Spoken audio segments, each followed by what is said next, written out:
បាទសុស្ដីលោកស្រីនាងកញ្ញាទូរទស្សនិកជនជាទីមេត្រីវិលមកជួបគ្នាបន្តជាមួយកម្មវិធីអប់រំរបស់ស្ថានីយទូរទស្សន៍ខ្មែរប៉ុស្តិ៍លេខ9បាទថ្ងៃនេះយើងមកជួបជាមួយនឹងទស្សនវិជ្ជាខាងក្រៅបន្តទៀតពាក់ព័ន្ធជាមួយនឹងការមកជួបសម្ភាសជាមួយសិក្ខាកាមទៅលើបទពិសោធន៍ក្នុងការចិញ្ចឹមក៏ដូចជាការដាំដំណាំកសិកម្មរួមផ្សំដែលបន្ទាប់ពីសិក្ខាកាមរបស់យើងបានទទួលការបណ្ដុំដាលពីសាលាកសិករក្តីសង្ឃឹមឥឡូវនេះយើងមកជួបសម្ភាសជាមួយនឹងបងប្រុសតែម្ដងបាទជំរាបសួរមានសួរបងប្រុសមានឈ្មោះអ្វីដែរឈ្មោះអាងសំអឿនអាងសំអឿនបាទទីនេះរស់នៅក្នុងតំបន់ណាដែរទេនៅភូមិប្រសោតឃុំជើងព្រៃសុខធាខេត្តកំពង់ចាមបាទសុខធាខេត្តកំពង់ចាមពាក់ព័ន្ធជាមួយនឹងចំណងចំណូលចិត្តនៅក្នុងការចិញ្ចឹមមាន់ព្រោះថាការចិញ្ចឹមមាន់អ្នកណាក៏ចេះចិញ្ចឹមដែរបាទក៏ប៉ុន្តែត្រង់ថាចិញ្ចឹមតិចចិញ្ចឹមច្រើនជោគជ័យមិនជោគជ័យតែប៉ុណ្ណឹងសម្រាប់បងប្រុសពីមុនមកដែលចិញ្ចឹមមាន់ទេមុននឹងទៅបន្តទទួលការបណ្ដុំបណ្ដាលពីសាលាកសិករក្តីសង្ឃឹមអត់ដែលផងចិញ្ចឹមតិចតួចមកពីក្រែជាលើកទី1ធ្លាប់ទៅបំពេញការងារនៅកូរ៉េដែរណាបាទហើយយ៉ាងម៉េចការងារនៅទីនោះបានយើងត្រឡប់មកកម្ពុជាយើងវិញវាចាប់អាណត្តិណាមួយគូទៅរៀននៅសាលាកសិករនឹងគឺចាប់អារម្មណ៍ខាងចំស័តនេះបាទបានទីបន្ទាប់ពីទទួលការបណ្ដុំបណ្ដាលពីសាលាកសិករក្តីសង្ឃឹមរួចមកដល់ពេលនេះប្រហែលឆ្នាំមកហើយដូចជា6ខែទៅ6ខែទេណាទៅ6ខែទេមកពីកូរ៉េបានប៉ុន្មានមួយឆ្នាំនៅ72ឆ្នាំ72ឆ្នាំហើយមិនបានយើងចាប់អារម្មណ៍ទៅលើសាលាកសិករក្តីសង្ឃឹមមើលតាម YouTube មួយអីច្រើនដងវាឃើញថាសាលានឹងមួយយើងគាត់បើថាចាំទៅជោគជ័យច្រើនហ្នឹងបាទអរគុណហើយនៅក្នុងនោះសម្រាប់ទទួលការបណ្ដុំបណ្ដាលពីសាលាកសិករក្តីសង្ឃឹមបងអូនរៀនវគ្គអីដែរវគ្គមន់ទូទៅនិងវគ្គមន់ពិសេសរៀនបន្តគ្នាតែម្ដងឬមួយក៏ក្រោយពេលគ្នាពី3ខែរៀនបន្តគ្នាមកបាទរៀនភ្ជាប់គ្នាតែម្ដងរៀនភ្ជាប់គ្នាតែម្ដងពាក់ព័ន្ធជាមួយនឹងការបណ្ដុំបណ្ដាលពីសាលាកសិករក្តីសង្ឃឹមហើយសិក្ខាកាមគ្រប់រូបទៅទទួលយកការបណ្ដុំបណ្ដាលពីសាលាកសិករក្តីសង្ឃឹមទាំងវគ្គមន់ទូទៅនិងវគ្គមន់ពិសេសតើយ៉ាងម៉េចដែរបើសិនបើយើងគ្រាន់តែរៀនតែវគ្គមន់ទូទៅបងប្អូនគិតថាអាចនឹងយកមកការចិញ្ចឹមនេះបានឬមួយយ៉ាងម៉េចដែរបើតាមខ្ញុំវគ្គមន់ទូទៅហ្នឹងគឺអាចចិញ្ចឹមបានដែរប៉ុន្តែគាត់ថាវគ្គមន់ពិសេសហ្នឹងគូលម្អិតឲ្យមានលម្អិតមកទាំងការផ្សំថ្នាំធម្មជាតិទាំង4មុខទាំងអីហ្នឹងបាទអរគុណសម្រាប់ជាមួយនឹងការដែលយើងមុននឹងទៅសិក្សាហើយបើយើងប្រៀបធៀបជាមួយនឹងយើងមកសិក្សាហើយយើងយកមកអនុវត្តតើការចិញ្ចឹមមាន់ហ្នឹងបងប្រុសគិតថាខុសគ្នាទេបើសិនបើយើងមិនទៅសិក្សាសោះហើយយើងចិញ្ចឹមខុសគ្នាឆ្ងាយបាទត្រង់ចំណុចណាដែរខុសគ្នាត្រង់ថាបើយើងចិញ្ចឹមអត់មានបច្ចេកទេសអត់បានទៅរៀនអញ្ចឹងវាយើងអត់ដឹងថាមាន់ហ្នឹងមានបញ្ហាអីត្រូវការអីដល់ពេលយើងទៅសិក្សាផ្ទាល់ពីសាលាមកបានដឹងថាមាន់ហ្នឹងត្រូវការអីហើយដាក់ថ្នាំអីឲ្យត្រូវនៅពេលដែលមានជំងឺអាហ្នឹងវាខុសគ្នាអញ្ចឹងបាទអរគុណជាការពិតព្រោះថាប្រជាពលរដ្ឋរបស់យើងជាទូទៅមួយចំនួនតែងតែលើកឡើងថាចិញ្ចឹមមាន់ចាំបាច់ទៅរៀនក៏ជាចិញ្ចឹមបានដែរគ្រាន់តែយើងយកចិត្តទុកដាក់យើងអាចមាន់ហ្នឹងផ្ដល់ផលឲ្យយើងបានហើយក៏ប៉ុន្តែនៅពេលដែលមានជំងឺគាត់មិនដឹងធ្វើម៉េចទេមានអង្គុយមើលមាន់ងាប់បាទអង្គុយមើលមាន់ងាប់អរគុណបន្ទាប់ពីបានសិក្សាពីសាលាកសិករក្តីសង្ឃឹមមកដល់ក្នុងការអនុវត្តក្នុងការចិញ្ចឹមបងអូនអាចគេហៅថាចិញ្ចឹមលក់ទៅកាន់ទីផ្សារបានខ្លះឬនៅឬមួយក៏ទៅតែចាប់ផ្ដើមដំបូងទៀតលក់បានច្រើនដងហើយគ្រូលក់បាន 4-5 ដងហើយ 4-5 ដងហើយបើយើងទៅអនុវត្តទៅ 5-6 ខែហ្នឹងទេបាទអូអញ្ចឹងមានន័យថាបងអូនបានយកចិត្តទុកដាក់នៅក្នុងការយកមកអនុវត្តឃើញថាបន្ទាប់ពីការចិញ្ចឹមប្រមាណវគ្គមកនេះដែលលក់ទៅកាន់ទីផ្សារបងអូនដែលជួបបញ្ហាអីទេនៅក្នុងវគ្គនៃការចិញ្ចឹមមាន់របស់យើងជួបបញ្ហាតិចតួចប៉ុន្តែយើងអាចទប់ស្កាត់បានជួបបញ្ហាដូចថាវាអត់សូវស្រួលខ្លួនមួយពីរអីប៉ុន្តែយើងអាចព្យាបាលបានអត់បាត់បង់បាទព្រោះថាទូរទស្សនិកជនបានឃើញតាមរូបភាពគឺថាមាន់ប្អូនច្រើនមែនទែនហើយសិតតែជាមាន់ដែលមានសុខភាពល្អគឺថានិយាយរួមពីការដែលយើងការផ្ដល់ចំណីការអីដែលយើងពីសកម្មភាពរបស់មាន់នៅក្នុងទ្រុងមានន័យមាន់មានកម្លាំងមិនមែនមាន់ត្រោមឈឺមាន់ទ្រុងខ្លះអញ្ចឹងទៅដល់នេះដល់ក្តៅវាអាចជួបនឹងជំងឺច្រើននៅក្នុងការដែលបានមកទទួលការសិក្សាពីសាលាកសិករក្តីសង្ឃឹមហើយយកមកអនុវត្តបងអូនគិតថាចំណុចសំខាន់នៃការចិញ្ចឹមមាន់ឲ្យរីកលូតលាស់បានសម្រាប់អ្វីជាតម្រូវការរបស់យើងដែលយើងចង់បានតើគួរតែធ្វើយ៉ាងម៉េចសម្រាប់ប្រជាពលរដ្ឋជាទូទៅអាហ្នឹងវាសំខាន់លើការឧស្សាហ៍របស់យើងហើយនឹងមានបច្ចេកទេសពីខាងសាលាមកដែរយើងចាប់តាមដានទៅលើសត្វមែនតើមកពេលចិញ្ចឹមយើងអាចធ្វើប្រហែលបាន អានឹងជាបញ្ហាធំហ្មងបាទឥឡូវនេះយើងមានមេបាពូជសម្រាប់ផ្ដល់សម្រាប់កូន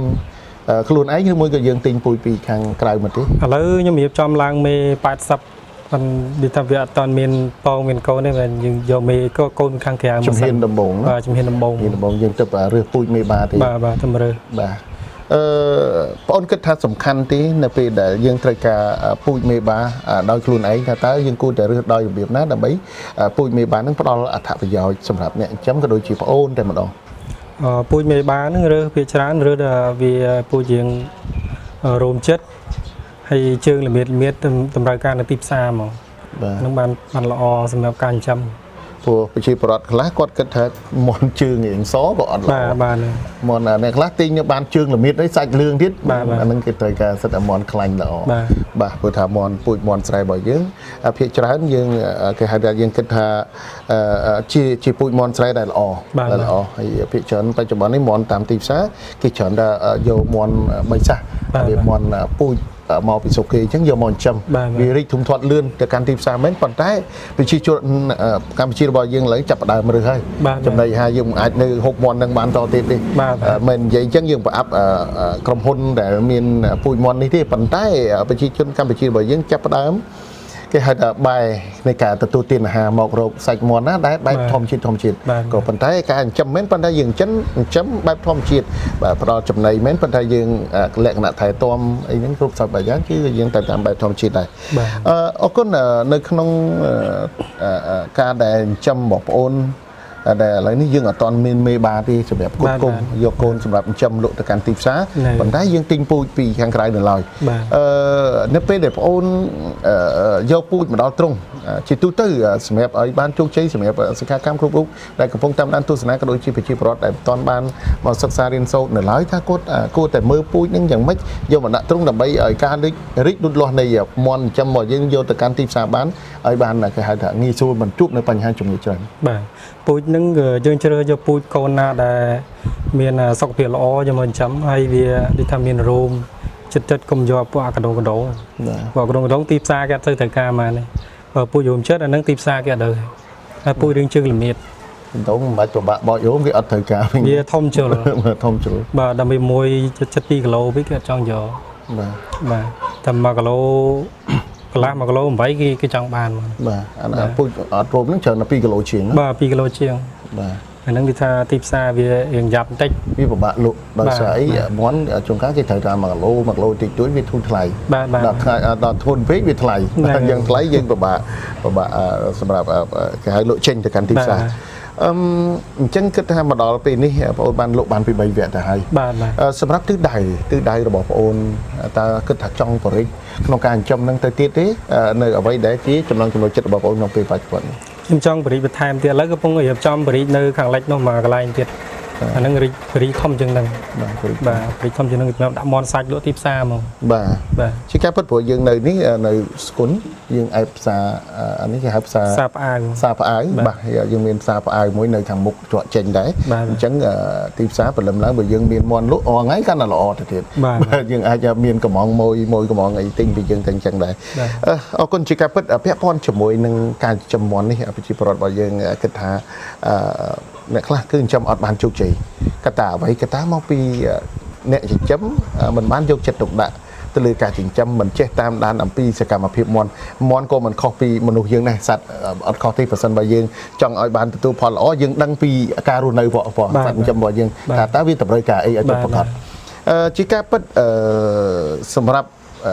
បងអូនវិញគិតថាការចិញ្ចឹមមន់ជាការនឿយហត់ទេតែថ្ងៃអនាគតដែលយើងគិតថាជ្រើសរើសយកការចិញ្ចឹមនេះកាន់តែធំជាងនេះទៅទៀតចំពោះខ្ញុំការចិញ្ចឹមមន់អត់នឿយហត់ទេធម្មតាព្រោះខ្ញុំស្រឡាញ់ខាងវិស័យចិញ្ចឹមសត្វព្រោះវាអត់សូវយ៉ាប់ប្រមាណវាយ៉ាប់តែមកពេលដែលយើងដាក់ចំណីតិចតួចតែប៉ុណ្្នឹងឯងបាទតែប៉ុណ្្នឹងប្រជាពលរដ្ឋខ្លះគាត់គិតថាការចិញ្ចឹមមន់យើងពិបាកដើរកំសាន្តទៅណាឆ្ងាយវារវល់រហូតដូចយើងមើលកូនមើលចៅអញ្ចឹងដែរតើសម្រាប់បងអូនវិញគិតថាអញ្ចឹងដែរឬមួយក៏យ៉ាងម៉េចអត់អីផងសម្រាប់ខ្ញុំវាយើងពេលយើងដើរតាណាយើងអាចឲ្យបងអូននេះគឺក៏បងអាចជានោះបានតិចតួចវាអត់បញ្ហាអីទេព្រោះយើងគាត់ចេះដែរអរគុណបាទអរគុណណាស់ហើយសម្រាប់ទីផ្សារនៅទីនេះឥឡូវ តម្លៃយ៉ាងម៉េចដែរសម្រាប់ពូជមន់យើងសិតតែជាពូជមន់ខ្មែរដែលយើងជ្រើសរើសយកមកការចិញ្ចឹមហ្នឹងយើងបាន1គីឡូប្រហែលដែរតម្លៃទីផ្សារបើអត់មានបនទៀនអញ្ចឹងបាន16000 15000ទៅ16000បើបនទៀនពូជមន់ផងយើងចិញ្ចឹមបាទខ្ញុំចាំហ្នឹងលក់ចេញប្រហែលដងបាទបើដូចជាបនទៀនចូលឆ្នាំសែនចិនអីវាអាចថ្លៃដល់19000ទៅ20000បាទយើងបានគូសំដែរបាទហើយបើប្រៀបធៀបទៅមន់ផ្សេងទៀតដែលគេចិញ្ចឹមតាមផ្ទះផ្សេងដែរឬមួយក៏មន់គេហៅមន់កសិកម្មអីតើខុសគ្នាយ៉ាងម៉េចតម្លៃហ្នឹងវាតម្លៃដូចគ្នាដែរបាទតម្លៃដូចគ្នាប៉ុន្តែគាត់ថាមន់ចិញ្ចឹមតាមផ្ទះមិនសូវបានលក់វាច្រើនតែងាប់អស់បាទជាការពិតណាស់បាទទូរទស្សនិកជនអញ្ចឹងប្រសិនបើយើងចង់បានទទួលភាពជោគជ័យទី1ប្រជាពលរដ្ឋគ្រប់រូបត្រូវបាទមានចំណេះដឹងបទពិសោធន៍នៅក្នុងការអនុវត្តទើបបានទទួលភាពជោគជ័យបើសិនបើយើងអត់ចំណេះដឹងនៅពេលដែលមន់ឃើញគេចិញ្ចឹមបានយើងទៅលួចចិញ្ចឹមតាមគេដែរហើយពេលដែលមានជំងឺតើយើងទប់ស្កាត់យ៉ាងម៉េចដើម្បីបញ្ជៀសបាននៅហានិភ័យដែលកើតមាននៅក្នុងទ្រង់នៃការចិញ្ចឹមមន់របស់យើងជាចុងក្រោយបងមានអ្វីដាំផ្ញើដល់បងប្អូនវិជាពលរដ្ឋដែលកំពុងតាមដានទស្សនាជាមួយកម្មវិធីជាមួយនឹងការចិញ្ចឹមដើម្បីទទួលបានភាពជោគជ័យផងនោះខ្ញុំអត់មានច្រើនទេគ្រាន់តែសូមពាក្យពន្យល់ដល់បងប្អូនវិជាកសិករទាំងអស់បើសិនជាមានចំណាប់អារម្មណ៍ខាងចិញ្ចឹមសត្វអាចទៅទទួលការសិក្សាពីសាលាកសិករក្តីសង្ឃឹមបានព្រោះដើម្បីឲ្យយើងឈានទៅដល់ការជោគជ័យអរគុណបាទអរគុណច្រើនសម្រាប់បងប្អូនហើយក៏សូមជូនពរឲ្យបងប្អូនបានទទួលភាពជោគជ័យនៅអ្វីដែលជាការខិតខំប្រឹងប្រែងរបស់បងប្អូនព្រោះថាបើសិនបើអ្នកខិតខំឲ្យមិនជោគជ័យដូចជាមិនជឿបាទដូចជាមិនជឿប៉ុន្តែបើយើងខំយើងពិតជាជោគជ័យនៅពេលអ្វីដែលយើងមានចំណេះដឹងនិងបទពិសោធន៍គ្រប់គ្រាន់បាទទូរទស្សនិកជនជាទីមេត្រីបន្តទៅជួបជាមួយនឹងលោកគ្រូសាលាកសិករក្តីសង្ឃឹមទៅនឹងថាតើការចិញ្ចឹមមាន់ដើម្បីទទួលបាននូវភាពជោគជ័យគួរតែធ្វើបែបណាសិក្ខាកាមគ្រប់រូបឬមួយក៏មានវិធីសាស្ត្រណាខ្លះដើម្បីឲ្យទទួលបានភាពជោគជ័យនៅក្នុងការចិញ្ចឹមរបស់ពួកគាត់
បាទអរគុណសូមលោកគ្រូបន្តធ្វើការជម្រាបជូននៅកម្មវិធីសិក្សាបន្តទៀតពីសាលាកសិករក្តីសង្ឃឹមជាមួយនឹងសិក្ខាកាមក៏ដូចជាប្រជាពលរដ្ឋទាំងអស់ដែលកំពុងតាមដានទស្សនាជាមួយនឹងកម្មវិធីបាទសូមជម្រាបបាទអរគុណលោកសុភ័ក្រដែលតែងតែដាស់តឿននិងក្រើនរំលឹកដល់ខ្ញុំទៅលើកម្មវិធីសិក្សាដើម្បីចែករំលែកចំណេះដឹងទាំងអស់នេះដល់កសិករខ្មែរយើងក៏ដូចជាបងប្អូនបុត្រាបុត្រីទាំងអស់ដោយក្មេងកុមារកុមារីដែលជានិស្សិតឬក៏ជា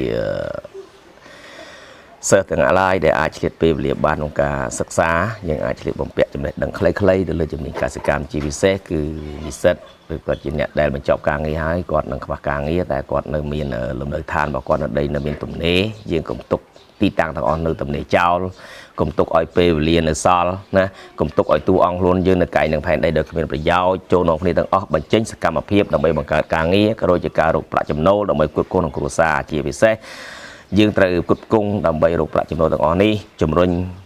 ក្រុមគ្រួសាររបស់យើងឲ្យមានជីវភាពកាន់តែប្រពៃឡើងអ្វីដែលសំខាន់នោះខ្ញុំចង់ឲ្យបងប្អូនទាំងអស់គ្នាត្រូវប្រឹងប្រែងដើម្បីយកប្រាក់ចំណូលទាំងអស់នេះទៅលុបបំបាត់នៅគ្រោះអវិជ្ជាឲ្យបានដោយសារកាលណាយើងមានទ្រព្យសម្បត្តិយើងមានចំណេះដឹងឲ្យលោកប្រាក់ចំណូលបានដើម្បីរុញច្រាននៅភាពអវិជ្ជាចេញពីក្រុមគ្រួសាររបស់យើងតាមរយៈនៃការសិក្សាឲ្យបានច្រើនបាទរហូតដល់ថ្នាក់បឋមវិទ្យាល័យអនុវិទ្យាល័យរហូតដល់មហាវិទ្យាល័យតាមរយៈនៃផ្នត់កំណត់នៃការបង្កើតមុខរបររបស់យើងអញ្ចឹងការងារទាំងអស់នេះវាមិនអ្វីដែលជាលំបាកទេពុំចាំបាច់ចំណាក់ស្រុកពុំចាំបាច់ធ្វើការឆ្ងាយឲ្យតែបងប្អូនទាំងអស់គ្នាឲ្យតម្លៃពីដំណើរព្រះអាទិត្យរះរហូតដល់ព្រះអាទិត្យលិចយើងនោះនេះបញ្ចេញសកម្មភាពជាប្រចាំខ្ញុំជឿថាប្រាក់ចំណូលមិនខ្វះនឹងរត់មករកបងប្អូនទេតែបើបងប្អូនគ្មានចំណេះដឹងបងប្អូនស្មើនឹងប្រាក់ហូរផុតបងប្អូនតែបងប្អូនមានចំណេះដឹងបងប្អូនទៅដល់ទីណាក៏បងប្អូនអាចទាញយកប្រាក់ចំណូលបានដែរតែបើគ្មានទេបងប្អូនទៅដល់កន្លែងដែលមានទ្រព្យសម្បត្តិមានលុយបងឃើញលុយហើយបងមិនអាចទាញយកមកបានវិញដោយសារអីដោយសារយើងខ្វះចំណេះដឹងដូច្នេះទេកម្មវិធីសិក្សាយើងដើម្បីជំរុញបន្ថែមដល់កសិករនៅក្នុងកម្មវិធីខែ5ដែលខែឧសភានេះគឺយើងនៅសល់តែ6វគ្គប៉ុណ្ណឹងទេគឺនៅចុងខែនេះអញ្ចឹងទៅវគ្គទី1សម្រាប់ខែ6នៅថ្ងៃទី20បាទគឺជំនាញដាំដំណាំ hydroponic បាទ hydroponic នេះគឺផ្ដោតលើការដាំដំណាំដោយប្រើប្រព័ន្ធលបាយជីបាទដាំក្នុងទឹក 100% ដោយដាំក្នុងបំពង់ទីភ្ជាប់បំពង់ឫស្សីដបទឹកសុទ្ធឡាំងស្នោបាទហើយជាជំនាញមួយដែលប្រើទីតាំងតិចហើយងាយក្នុងការដាំបាទឯថ្ងៃទី21ជាជំនាញភ្ញាស់ត្រីអណ្ដែងបាទភ្ញាស់ដោយប្រើលីអុកម៉ូនដើម្បីលបាយជាមួយនឹងស្ពែមរបស់ត្រីឈ្មោលនិងពងដើម្បីរៀបចំថ្នាលភ្ញាស់ហើយយើងគ្រប់គ្រងពីពងរហូតដល់ជាកូនម្សៅគូម្សៅខ្លាយជាកូនត្រីអណ្ដែងនិងទុកជាមកពូជរហូតជាត្រីសាច់ថែមម្ដងបាទព្រមទាំងមានវិធីសាស្ត្រជាច្រើនទៀតនិងវិធីសាស្ត្រកែច្នៃចំណីដើម្បីធ្វើឲ្យសត្វធំធាត់លឿននិងគ្មានមេរោគក្នុងខ្លួនសត្វបាទវិធីសាស្ត្រទាំងអស់នេះដើម្បីធ្វើឲ្យកសិករយើងមានភាពអវត្តនិងកែប្រែជីវភាពបានបាទដោយឡែកទី21បាទសំទោសថ្ងៃ22ជាជំនាញបង្កាត់ពូជកង្កែបហើយបង្កាត់ពូជកង្កែបនេះយើងបង្រៀនកសិករឲ្យយល់ទាំង3របៀបទី1បង្កាត់បែបធម្មជាតិទី2បង្កាត់បែបសិប្បនិម្មិតទី3បង្កាត់ដោយបែបវិទ្យាសាស្ត្រដោយប្រើប្រាស់អុកម៉ូននិងលបាយអុកម៉ូនដើម្បីចាក់ទៅលើមេបាកង្កែបដើម្បីឲ្យកង្កែបផ្ដល់ផលជាប្រចាំនិងហើយតម្រូវការទីផ្សាររបស់យើងបានឧទាហរណ៍ថាកសិករគាត់មកត្រូវការកូនកង្កែបរបស់យើងអញ្ចឹងពីម៉ោងគាត់មកជួបយើងកំណត់ពេលវេលាគាត់មកទទួលកូនកង្កែបដោយសារយើងកំណត់ពេលវេលាជាក់លាក់ក្នុងការផ្ដល់ពងចេញពីមេបាកង្កែបដោយធ្វើបែបនេះទើបយើងអាចកំណត់ពេលវេលានៃការផ្គត់ផ្គង់កូនកង្កែបលើទីផ្សារបានដោយឡែកថ្ងៃទី23គឺជាជំនាញផលិតមេជីពិសេសបាទពាក្យថាមេជីពិសេសនេះគឺផ្ដោតទៅលើកសិករចេះទាំងផលិតទាំងមេជីមេចំណីមេថ្នាំចេះទាំងផលិតថ្នាំចេះទាំងផលិតជីចេះទាំងផលិតចំណីទាំងជីទឹកនិងជីស្ងួតបាទទាំងមេចំណីគោមេចំណីគោនិងមេចំណីត្រីនិងជីសម្រាប់ដំណាំផ្កានិងផ្លែឈើគ្រប់ប្រភេទអញ្ចឹងកសិករដែលខ្វះជំនាញទៅលើការផលិតមេជីផលិតជីផលិតចំណីផលិតមេចំណីផលិតអុកម៉ូនផលិតមេអុកម៉ូនបាទផលិតថ្នាំអរិសល្អិតមេថ្នាំអរិសល្អិតគឺសាលាបានរំដាល់វគ្គពិសេសនេះហើយបានបញ្ចុះតម្លៃយ៉ាងពិសេសទៀតផងបាទអញ្ចឹងគឺចាប់ផ្ដើមនៅថ្ងៃទី23ខែឧសភាបាទដោយឡែកថ្ងៃទី24 25 26ជាជំនាញចិញ្ចឹមមាន់ខ្មែរពិសេសបាទពាក្យថាចិញ្ចឹមមាន់ខ្មែរពិសេសវាខុសពីការចិញ្ចឹមសត្វទូទៅចិញ្ចឹមសត្វទូទៅគឺយើងយល់ពីគោលការណ៍ចិញ្ចឹមសត្វចម្រុះឯមាន់ពិសេសគឺយើងយល់តែពីការចិញ្ចឹមមាន់តែមួយមុខក៏ប៉ុន្តែអត្ថប្រយោជន៍ដែលទទួលបានទី1បងប្អូនយល់ពីការគ្រប់គ្រងពងមាន់ចេញជាកូនមាន់រហូតដល់ទុកជាមេបាពូជនិងវិធីសាស្ត្រក្នុងការភ្ញាស់ទី2គឺបងប្អូនចេះពីរបៀបនៃការប្រើប្រាស់ឱសថវិទ្យាសាស្ត្រដើម្បីព្យាបាលជំងឺសត្វដូចជាជំងឺរាកឈាមរាកខៀវរាកសផ្ដាសាយហាវមុខហៀសម្បោ អត់រំលាយគេនឹងជំងឺអសន្នរោគឯទី3ចេះផលិតនៅមេជីមេចំណីមេថ្នាំធម្មជាតិ B51 S2 B51 B52 B53 សម្រាប់បំពន់សុខភាពសត្វមិនឈឺពេលផ្លាស់ប្ដូរកាសធាតុរសជាតិសាច់ឆ្ងាញ់កន្លែងចើក្លិនស្អុយឯទី4គឺចេះផលិតទូភ្ញាស់ពងមាន់ប្រាចរណអគ្គិសនីដល់ខ្លួនឯងនិងទី5ជាលបាយដីជីផលិតអុកម៉ូនថ្នាំដីសល្អិតសម្រាប់ដាំដំណាំអាកាសដើម្បីទាញផលយកមកផ្គត់ផ្គង់លើការចិញ្ចឹមសត្វវិញបាទដូច្នេះចំណេះជំនាញនេះគឺកសិករចំណាយពេលតែ3ថ្ងៃទេអាចមានចំណេះដឹងមួយពង្រឹងសមត្ថភាពក៏ដូចជាការរុញច្រានឲ្យកូននិងបុត្របុត្រីរបស់ខ្លួនរៀនបានកម្រិតវប្បធម៌ខ្ពស់ងាយក្នុងការបង្កើននូវប្រាក់ចំណូលហើយជំនាញទៀតសោតក្រៅពីចប់ការសិក្សាកសិករអាចបង្កើតមុខរបរបានដោយខ្លួនឯងដូចជាវិធីសាស្ត្រក្នុងការភ្ញាស់កូនមាន់លក់វិធីសាស្ត្រក្នុងការផ្សំថ្នាំលក់ផលិតមេជីមេចំណីលក់ផលិតទូភ្ញាស់លក់បាទផលិតជីសម្រាប់ដើមដំណាំលក់ទៀតផងបាទអញ្ចឹងជំនាញនេះគឺបង្កើតមុខរបរបានដោយងាយក្នុងការបង្កើនប្រាក់ចំណូលបាទដែលឡែកនៅថ្ងៃទី27-29ជាចំណេញចិញ្ចឹមសត្វទូទៅមាន់ទាគ្រូចចង្រិតអន្ទង់កែបបង្កងជ្រូកគោកន្ធាយចន្លេននិងចន្លេនក្រហមនិងអន្ទង់បាទជំនាញនេះគឺសាលាបានដឹកនាំឲ្យកសិករយល់ពីរបៀបរៀបចំគ្រប់គ្រងនិងទីតាំងភូមិសាស្ត្រព្រមទាំងអ្វីដែលសំខាន់គឺកត្តាគ្រប់គ្រងអាកាសធាតុនិងរបៀបនៃការបណ្ដុះមេរោគទៅលើសត្វដើម្បីការពារជំងឺគ្រប់រដូវកាលនិងវិធីសាស្ត្រក្នុងការរៀបចំទីតាំងនិងរបៀបនៃការប្រើប្រាស់ម៉ាស៊ីននិងឧបករណ៍ផលិតចំណីនិងរបៀបនៃការកែច្នៃចំណីសាលាដឹកនាំអនុវត្តផ្ទាល់នៅសាលាតែម្ដងដោយសាលាមានសម្ភារៈនិងទីតាំងគ្រប់បែបយ៉ាងសម្រាប់ដឹកនាំអនុវត្តដល់កសិករធ្វើយ៉ាងណាកសិករងាយយល់ដឹងបាទដោយឡែកថ្ងៃទី30និងទី31គឺជាជំនាញពង្រឹងសមត្ថភាពបន្ថែមដល់លើកសិករដែលបានសិក្សាទៅលើជំនាញដាំដំណាំការចិញ្ចឹមសត្វហើយគាត់ខ្វះទៅលើមេថ្នាំមេជីបាទសម្រាប់ផលិតជីមេថ្នាំសម្រាប់ផលិតថ្នាំ